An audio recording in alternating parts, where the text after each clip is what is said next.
जय हिंद दोस्तों। तो आज हम लोग बात करने जा रहे हैं थिएटर कमांड के बारे में। तो बेसिकली थिएटर कमांड होता क्या है, इसको पहले समझते हैं। तो जैसे किसी भी कंट्री के लिए सैन्य बल जो होता है वो अलग अलग डिवीजन में बटा होता है। जैसे अगर हम भारत की बात करें तो भारत के लिए जो सैन्य डिवीजन है जो क्या है कि वो 3 डिवीजन में अभी फिलहाल क्या है कि इंडियन आर्मी और ये क्या है, इंडियन आर्मी है, ये हमारा एयरफोर्स हो गया, और साथ ही साथ क्या है कि ये हमारा नेवी हो गया, इंडियन नेवी हो गया। तो ये तीनों टुकड़ियां जो है ये क्या है, अलग अलग डिवीजन में बटी हुई है। तो कमांड थिएटर या थिएटर कमांड की जो बात हो रही है उसमें क्या करना है कि किसी पर्टिकुलर एक ज्योग्राफिकल एरिया में तीनों सेनाओं को क्या करना है कि कोऑर्डिनेशन के साथ एकीकृत करने का काम चल रहा है। जैसे आजकल जो लड़ाइयाँ लड़ी जा रही है वो क्या हो गई, मॉडर्न लड़ाइयाँ हो गई। और साथ ही साथ यह भी जानते हैं कि आजकल की जो लड़ाइयाँ हो रही है, आजकल के जो वार हो रहे हैं या युद्ध हो रहे हैं, उसमें क्या चीज़ का यूज हो रहा है, उसमें साइबर का यूज हो रहा है बहुत ही ज़्यादा मात्रा में। मतलब बहुत ही ज़्यादा यूज किया जा रहा है साइबर का और सैटेलाइट का, यानी अंतरिक्ष का भी यूज किया जा रहा है। तो जब हमें एक यूनिट को, एक पर्टिकुलर डिवीजन को अगर मॉडर्नाइजेशन करने की बात आती है तो ये थोड़ा डिफिकल्ट हो जाता है। लेकिन जैसे ही हम लोग क्या करते हैं कि एक कमांड यूनिट बनाते हैं और सारे डिवीजन को, नौसेना, वायुसेना और आर्मी को साथ में लाते हैं, तो होता क्या है कि ये जो मॉडर्नाइजेशन का खर्चा है वो भी कम हो जाता है। साथ ही साथ इसको मोबिलाइजेशन करने का, मोबिलाइजेशन जैसे भारत के लिए कितना टफ है, क्योंकि आज के डेट में 15 लाख सैन्य बल हमारे पास है। भारत के पास 15 लाख से ज़्यादा सैन्य बल कार्यरत हैं, और इनको एक साथ मोबिलाइज करने का अगर काम हुआ तो सोचिए कि सारे डिवीजन क्या हैं कि अलग अलग बटे हुए हैं। तो इससे बेटर होगा कि एक कमांड यूनिट बनाया जाए जिसके अंदर क्या हो, पर्टिकुलर ज्योग्राफिकल एरिया के लिए, एक पर्टिकुलर एरिया के लिए वो पर्टिकुलर डिवीजन क्या हो कि उत्तरदायी हो। यानी कि कहने का मतलब क्या है कि अगर इसको रीस्ट्रक्चरिंग करना रहे या किसी वार के लिए तैयार करना रहे तो 15 लाख सैनिकों को अगर एक साथ कमांड दिया जाना बहुत ही टफ है। साथ ही साथ अगर इसको रीस्ट्रक्चरिंग करना पड़ा तो भी बहुत ही ज़्यादा मुश्किलों का सामना करना पड़ सकता है। तो जैसे 2 सिचुएशन के बारे में हम लोग आज डिस्कस करेंगे। एक जो सिचुएशन था जब हमारा कारगिल वार हुआ था। कारगिल वार जब हुआ था, कब हुआ था, 1999 में जब ये कारगिल वार हुआ था, तो उस समय क्या हुआ था, उस समय भी पर्टिकुलरली एक युद्ध की लड़ा ही गया, एक युद्ध की सिचुएशन आई थी, एक युद्ध का संभावना हुआ जिसको भारत ने सफलतापूर्वक जीत तो लिया। लेकिन उसके बाद की जो कमेटी बनी, जो कारगिल रिपोर्ट समिति बनी, उनका भी यही कहना था, उनका भी यही मानना था कि देश में एक सीडीएस हो जिसका काम कोऑर्डिनेशन रहे, किसके साथ, सरकार के साथ कोऑर्डिनेशन करना, और साथ ही साथ तीनों जो आर्मी जो सैन्य का डिवीजन है, एयरफोर्स, आर्मी और नेवी, उसके साथ कोऑर्डिनेशन करना। एक क्या हो, सीडीएस हो, साथ ही साथ एक कमांड यूनिट की भी क्या किया गया था कि उनका रिकमेंडेशन था कि एक कमांड यूनिट बनाया जाए, जिसको कि हम लोग अभी कमांड थिएटर जिसको बोल रहे हैं या थिएटर कमांड बोल रहे हैं। उसके बाद क्या है कि उसके बाद के वर्षों में जो हमले हुए, भारतीय संसद पे जो हमले हुए, उस समय भी आर्मी को क्या किया जा रहा था, मोबिलाइज किया जा रहा था।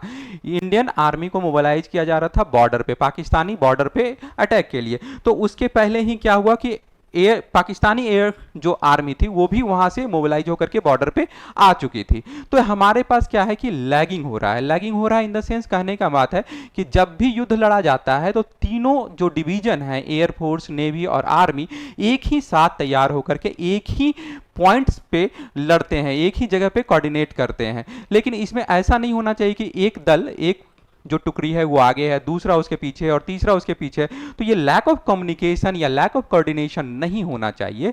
तो इसके लिए क्या किया गया कि इसके लिए जो कमेटी बनी और उन्होंने क्या किया कि इसका रिकमेंडेशन किया कि थिएटर कमांड बनाया जाए। तो अभी देखते हैं कि इसके लिए जो हमारे पहले सीडीएस थे, बिपिन रावत जी।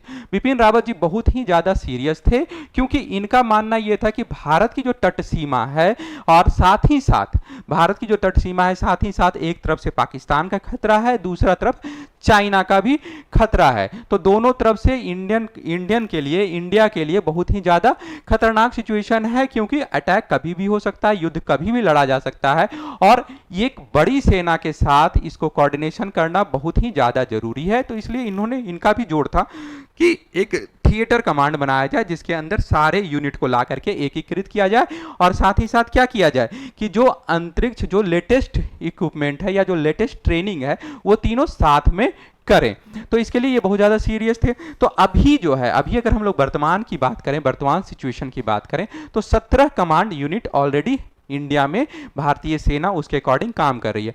जैसे आप यहां पे देख पा रहे होंगे कि इस पीछे वाले स्क्रीन पे क्या है कि 17 यूनिट तो बने हुए हैं, लेकिन देखिएगा जब बातें होती है तो एयरफोर्स का अलग है, नेवी का अलग है, और किसका, आर्मी का अलग है। आर्मी, नेवी और किसका, एयरफोर्स, तीनों के अलग अलग डिवीजन बने हुए हैं। जैसे यहां पे देखिएगा तो ये सारा क्या है कि एयरफोर्स का अलग है, सारा अलग है। तो 17 कमांड यूनिट ऑलरेडी भारत में कार्यरत हैं, जिसमें क्या है कि 7 जो है किसके पास है, आर्मी के पास है। लोगों से आप आइडेंटिफाई कर लीजिए, 7 आर्मी के पास है, 7 किसके पास है, एयरफोर्स के पास है, और फिर क्या है कि 3 जो यूनिट हैं वो क्या है, नेवी के पास है। ठीक है, तो अभी क्या है कि ये जो सारे यूनिट्स हैं वो इंडिविजुअली क्या कर रहे हैं, काम कर रहे हैं, और एक जो यूनिट है वो अंडमान निकोबार में है, जो कि एक ही पर्टिकुलर कमांड यूनिट है जो कि सेपरेट है। ठीक है, तो इस तरह से इनका जो कोऑर्डिनेशन हो रहा है वो अपने आप में इंडिविजुअली कर रहे हैं।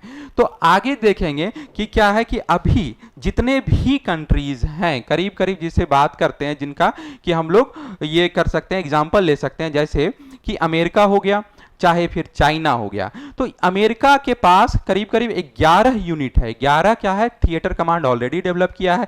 चाइना ने 5 थिएटर कमांड क्या किया है, डेवलप कर लिया। जैसे आप देखेंगे कि वेस्टर्न कमांड, एक क्या है, एक वेस्टर्न कमांड, जैसे इसने क्या किया है, चाइना ने 5 डिवीजन बना करके western command, central command, northern command, eastern command और साउदर्न कमांड, इस तरह से इन्होंने 5 डिवीजन में अपने पूरे ज्योग्राफिकल एरिया को डिवाइड कर दिया है, और उसके अकॉर्डिंग क्या करते हैं, ये काम करते हैं। उसी तरह जब हम अमेरिका की बात करते हैं तो अमेरिका के पास 11 थिएटर कमांड है। 11 थिएटर कमांड कहने का मतलब जिसमें 6 थिएटर कमांड उसके जो है पूरे वर्ल्ड पे नजर रखते हैं।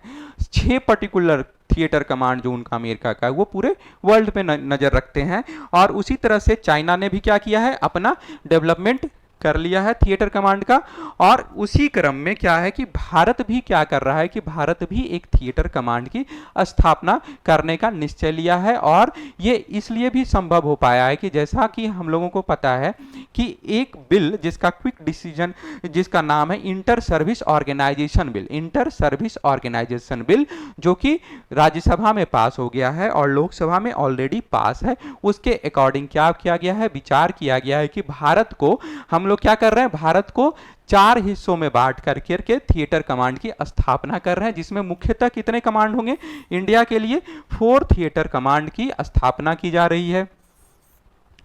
कितने, 4 थिएटर कमांड।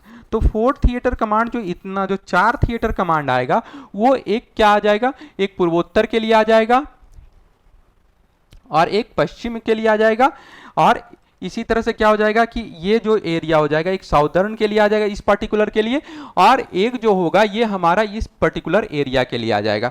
यानी ईस्ट, वेस्ट, साउथ और नॉर्थ, चारों दिशाओं को कवर करने के लिए, चारों तरफ के डिवीजन को कवर करने के लिए क्या होगा कि इसका निर्माण किया जा रहा है, इसकी अनुशंसा की गई है। पश्चिमी थिएटर कमांड, पश्चिमी थिएटर कमांड के साथ के पश्चिमी थिएटर की जब बात करेंगे तो देखिए ये पाकिस्तान को टारगेट करेगा।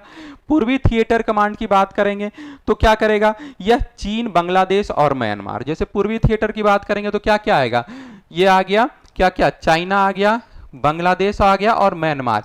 ये 3 कंट्री का ये क्या करेगा कि देखेगा। साथ ही साथ क्या है कि उत्तरी थिएटर कमांड है और दक्षिणी थिएटर कमांड है। दक्षिणी थिएटर कमांड क्या करेगा, ज्यादातर इसमें नेवी का काम होगा, जिसमें नौसेना और वायुसेना के कमांड आएंगे और पूर्वी पश्चिमी तथा दक्षिणी सीमाओं की रक्षा करेगा। तो इस तरह से ये क्या है कि थिएटर कमांड है। समझ में आ रहा है? चलिए, तो यही हमारा क्या है कि ये थिएटर कमांड का डेवलपमेंट होने जा रहा है और इसलिए ये बहुत ज्यादा जरूरी है।